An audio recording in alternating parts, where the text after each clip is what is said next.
Hello everyone. Today we will learn about the chapter HCF and LCM. First of all, we will all know what is co-prime numbers. LCM and HCF. That is today's chapter. So first we will know what is co-prime numbers. Co-prime numbers are those who are always having a factor 1. For example, having factors into 1. For example, 3 is only having one factor 1. Then 5 is having only one factor, that's again 1. So these examples are the examples of co-prime numbers. Secondly, twin prime numbers. Twin prime numbers are those whose difference will always gives us 2. For example, 3 and 5 is a pair. Twin prime numbers means form always a pair. So 3 5, 5 7, because 7 minus 5 is 2, 5 minus 3 is again 2. Then 11 and 13 again gives you 2. So these are some of the examples of twin prime numbers. That is, their difference is always 2. I'll write it in detail.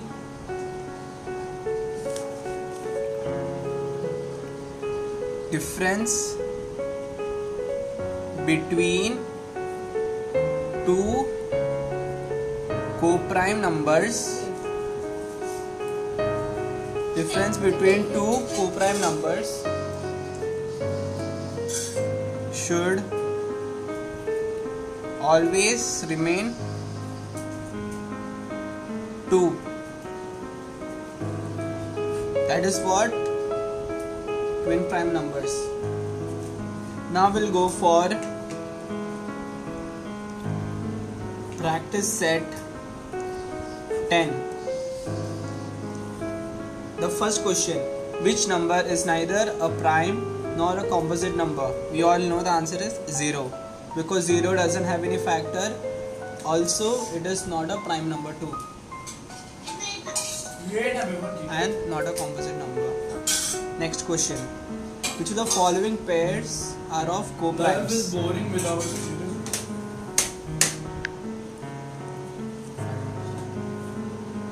Hello everyone.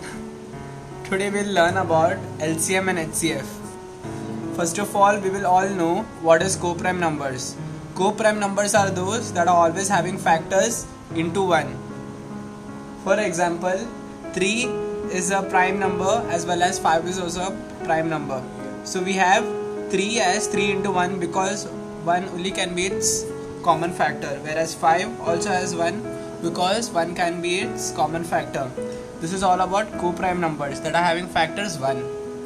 Twin prime numbers are those, that is, the difference between two co-prime numbers should always remain 2. For example, 3 and 5, which is a co-prime number, that will always give you 2.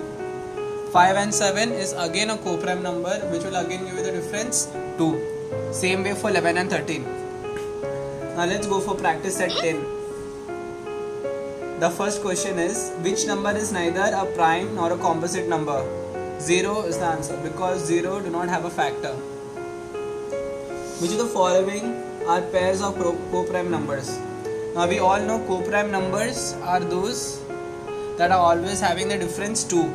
So in this case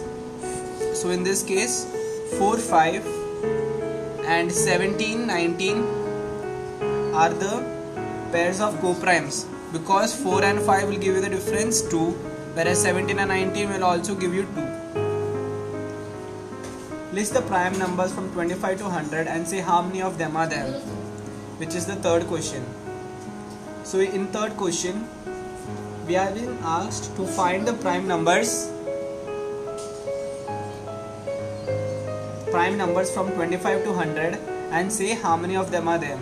So basically, prime numbers are those which are having factors 1, like 29, 31. 31 has no factor, whereas 29 also have no factor. Same way, The rest of the numbers are written the same: 37, 41, 43, 47, 53, 59, 61, and so on till 100. Total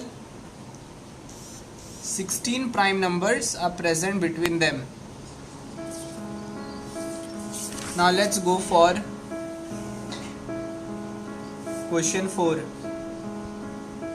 Write all the twin prime numbers from 51 to 100. Now while writing the twin prime numbers, we all know what are twin prime numbers. Twin prime numbers are those that are having difference between two co-prime numbers will always give you 2. So the fourth sum also can be solved as, we need to basically form a pair: 59, 61, 71, 73. These two pairs are all the twin prime numbers from 51 to 100. It all follows the definition. That is, the difference between two co-prime numbers should always remain 2. Now next sum, that is the fifth question. Write 5 pairs of twin prime numbers from 1 to 50. Now we all do know twin prime numbers definition. So let's solve the sum accordingly. That is, the answer will be 2, 3, 5, 7, 11, 12, 17, 19, 29 and 30. So these are the 5 pairs of twin prime numbers from 1 to 50 out of whatever we have learned. Next, the 6th question. Now we are learning to create a branch of any number into its factorized format. First thing is 63. 63 can be branched into 7 into 9. Since 7 is a prime number, 7 remains as it is.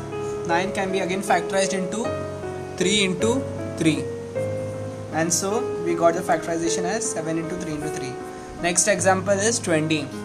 20 can be splitted as 2 into 10. And 2, since it's a prime number, it is written as 2 itself. And 10 has 2 factors, 2 into 5. So we found the prime factorization of 20 using the branched form, 2 into 2 into 5. Now let's learn factorizing into primes. First example is 117. 117 you can divide by 3 and you get 39. On factorizing them, 39 3s are 117, whereas 13 3s are 39 and 13 1s are 13. So 117 can be factorized into 3 into 3 into 13, which gives us vertical arrangement. This is basically known as vertical arrangement that I explained to you all previously. Now in horizontal arrangement, we are learning how to write the factors into its horizontal form. So 117 is written as 13 into 9. Again 9 is split into 3 into 3. This is horizontal arrangement. Now let's go for practice set 11.